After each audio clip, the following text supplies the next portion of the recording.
আমার গাছের লাউ নিল কে? কথাটা মনে হয় বুঝতে পারেন নাই। এটা হচ্ছে একটা লাউ গাছ, দেখাও। আমার গাছের লাউটা কে নিল?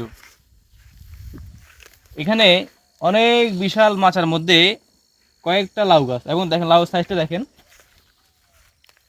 পিওর অথেন্টিক, কোনো ভেজাল নাই। কিন্তু বর্তমানে আমরা তো বেশি ভেজাল খাই, ভেজালকে বিশ্বাস করি। এই যে কয়েকদিন ধরে একটা নিউজ আমার সামনে ঘোরাঘুরি করতেছে যে অপু ভাই নাকি মার্সিডিজ নিয়ে নিছে। তো আমরা কোন বাল ফালাইলাম? জীবনে এত বছর পড়াশোনা করলাম, ওই যে একটা বাইক পর্যন্ত নিতে পারে নাই। কথা বুঝেন নাই মনে হয়। আসো সামনে আসো। অপু ভাই নাকি মেয়ে নিয়ে ঘুরে, আমাকেও কি মেয়ে নিয়ে ঘুরতে হবে, দেশের বাইরে যেতে হবে? তো এক সময় সে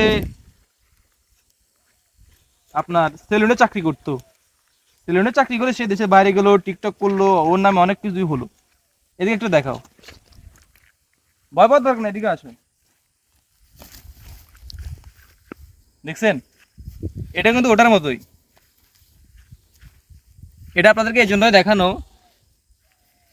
মা তার কখনো সন্তানকে ফেলে দেয় না, এবং যদি তাকে বা তার সন্তানদেরকে আক্রমণ করতে চায় কেউ, তাহলে মা তাদেরকে রক্ষা করে। এটা কিন্তু একটা প্রমাণ।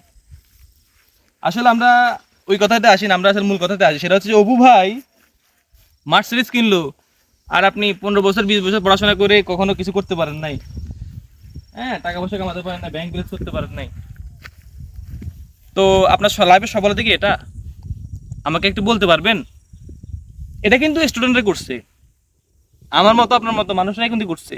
এই যে লাউ গাছ, বাজারে নিয়ে লাউ বিক্রি করতেছে, বিশ্ববিদ্যালয়ে পড়ে বাজারে নিয়ে লাউ বিক্রি করে, বাজারে নিয়ে মূলা বিক্রি করে, বাজারে গিয়ে বেগুন বিক্রি করে। এটা তো ভাই আপনার অসম্মানের কিছু না। আপনি পরিশ্রম করতেছেন, এগুলো কিন্তু বিশ্ববিদ্যালয়ে স্টুডেন্টদের কাছে লিজ দিছে, বা এখানে আশেপাশে যারা মানুষ রয়েছে তাদের কাছে লিজ দিছে, তারা এগুলা এখানে চাষাবাদ করে আবার স্থানীয় বাজার নিয়ে এগুলো বিক্রি করে। এগুলার মেইন ক্রেতা যারা, তারা কিন্তু বিশ্ববিদ্যালয়ের স্টুডেন্ট এবং শিক্ষকরাই কিন্তু। তবুও মার্সিডিজ নিয়ে নিছে আর আপনি জীবনে কিছু করতে পারেন নাই, এগুলো আসলে বলা বলি করা ঠিক না।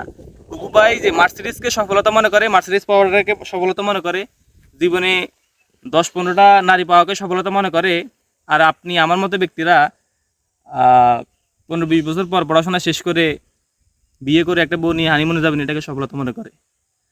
তো একটা কথা বলতে চাই, জীবনে আসলে চিকন চালের ভাত খাওয়া,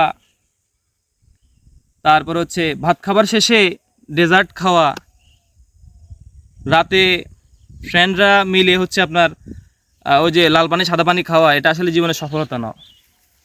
জীবনের সফলতা হচ্ছে আপনি যা অর্জন করেছেন সম্মানের সহিত অর্জন করেছেন কিনা, এবং যা অর্জন করেছেন আপনার অর্জনটাকে মানুষ অর্জন মনে করেছে কিনা, এটাই কিন্তু আপনার জীবনের অনেক বড় একটা সফলতা। আশা করি ব্যাপারটা আপনারা বুঝতে পেরেছেন।